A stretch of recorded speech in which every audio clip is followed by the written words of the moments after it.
about 10:30 p.m. on Thursday night, a large truck spread down the promenade in Nice, running over scores of people on the way. The French president has called this a terrorist attack. Is that this ties quite seamlessly into the current paranoia about the current immigration crisis in France?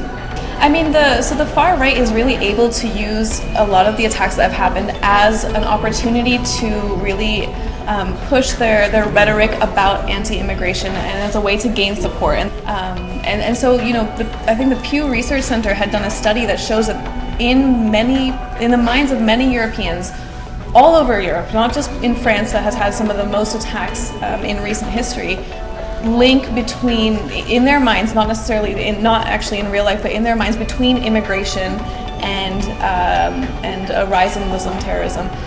But I think what's important to say also is that a lot of the attackers in France have been from France, born and raised in France. It's entirely, what we've seen, for example, in the Charlie Hebdo attacks was that the attackers were born in France, were French citizens, and were immersed in a milieu of growing up in France. So to call them, I suppose, an immigrant family or of X particular origin is as strange as calling current families in Europe as, so and so of Goth origin or someone of Vandal origin. Exactly.